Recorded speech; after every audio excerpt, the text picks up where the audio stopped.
So welcome to another edition of the Secure Dynamics TechCast. With me, I have a past guest, Mike Manrod, who is the CISO at Grand Canyon Education. Welcome, Mike. Thank you, Ashwin. Really appreciate it. No, glad to have you back. Let's pick up something that you and I exchanged emails about as the topic over here, which was really, it kind of triggered my thought process because of a LinkedIn post that was trending yesterday. Somebody had asked the question about, hey, what's the most important things in the CISO's radar right now? I don't know, it was insider threat, ransomware, blah, blah, blah. And then one of the posts, one of the replies to that post was really interesting. This lady called Nancy Gutenberg, and she had really talked about, let's put all of that aside. Let's kind of put ourselves in our customer shoes, aka the employees of your organization. And they come out of a super boring meeting. The people have actually eloquently about what you should and shouldn't do. They go to their desk, they see this email from the World Health Organization, and they click on it. And there's your phishing attack. So talk a little bit about, and again, we've been like going through these ups and downs even during a single day, right? People have all kinds of emotional shifts that happen during the day based on what you hear, what you see, what you read.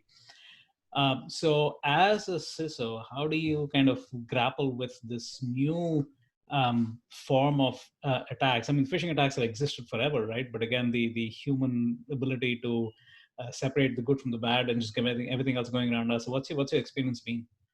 Well, there's a lot to that question. It's a great topic, and I think the first thing that we can anchor to is going back to basics and the fundamentals, the usual fundamentals that we all rely upon still work and still work well. The anatomy of an attack is the same post-COVID as pre-COVID. But there are these nuances that are just a bit different, right? One, the psychology of it I find very interesting. We are all more anxious. I mean, I found myself today, I was having my lunch, I was doing pretty good. I started flipping through stats, doing some math, looking at the news, and then I walked away from that, anxious and depressed for a few minutes there, right? Yeah. So the psychology of these times is difficult to overcome because there's an underlying fear, uncertainty, and concern, and that sentiment will make people more likely to click if exploited. So the psychology of using lures that involve fear sometimes to induce a response, that psychology, as you alluded to, is not at all new. However, the effectiveness of it is much higher than we would traditionally see. Attackers realize that, and they're exploiting that in mass. We're seeing it all over the place. As I go through, the phishing attacks that mostly we block each day, thankfully. As I look at those, they're like COVID lures and very, very targeted emotional triggers to the situation are very common. So, and again, this is probably something that's going to be there for a while, whether we choose to believe it or not, right? And I think everybody's getting resigned to the fact that we have to fight this battle for much longer than we anticipated. So, how, again, given your pivotal role right now and needing to keep the organization safe, what sorts of things are you doing to help employees?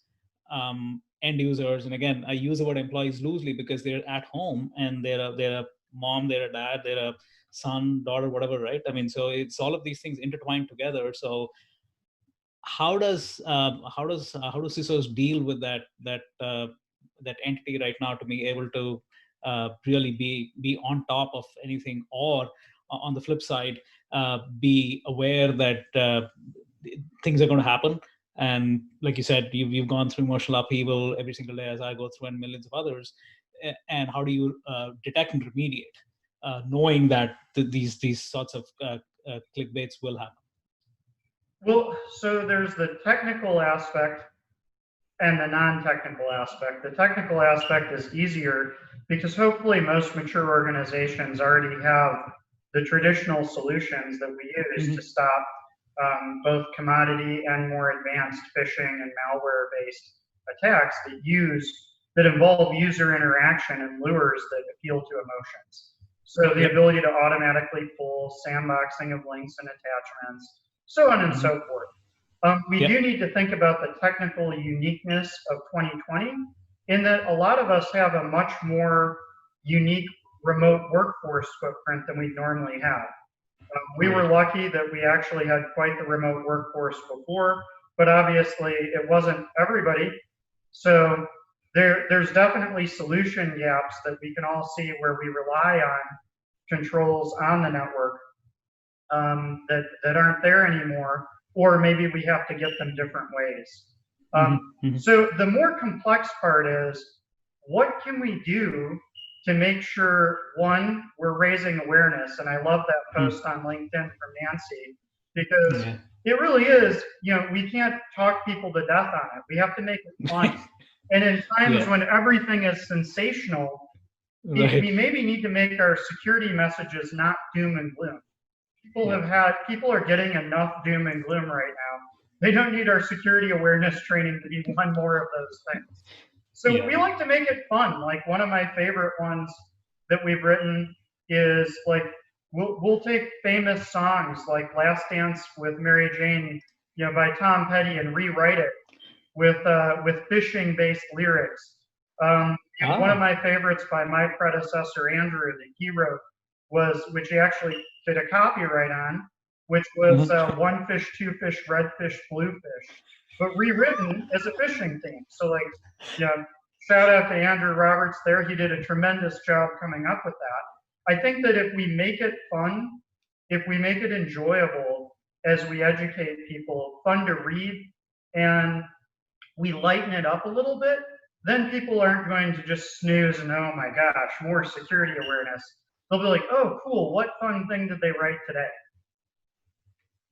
Yeah, and I was about to ask you that. You actually answered that question, but I'll ask it anyway, because it's a really important point, like about what fun thing did they write today, because today is going to be different than what yesterday was going to be different than tomorrow, right? So it's a checkbox item to say, hey, are people trained on SOC compliance or whatever else may be, but it's a different game we're playing right now. Right. And I use the word game loosely. It's obviously much more serious than that. But the idea of wanting engaged users to want to come back because you have learned so much more, and we're talking about what's happening today in your organization versus what's going to happen tomorrow. And also, I think what you mentioned, which is super important, is the ability for people to feel a little bit more relaxed, feel a little more refreshed, and you're right. I mean, security training is a good piece of that. So talk a little bit about, again, last question, moving forward, besides these kinds of attacks, are you also seeing more targeted ones, more different attack vectors that people are realizing now that maybe it's through the work from home and through your home Wi-Fi network? Is that more, like I said, just something that's possible but it's not really happening, or are you seeing trends happening in your CISO community discussing these kinds of attacks? So looking more broadly than just Grand Canyon, obviously, and drawing on our exposure with the Global Watch Center and other things we're engaged with, we're seeing a lot of the usual, but with the COVID flavor, and maybe just looking for the loopholes of a remote workforce. And remote workforce affected different organizations differently. A lot of organizations, it's just a matter of, okay, they're working from home, they're on a different Wi-Fi, but they have all the same security controls. It's very mature. If it's in that place, yeah, there's a greater risk in the human factor, but what are the odds of somebody war driving all of the Wi-Fi hotspots to target your employees using their address with it? Yeah, I don't think that's as much what we're going to see.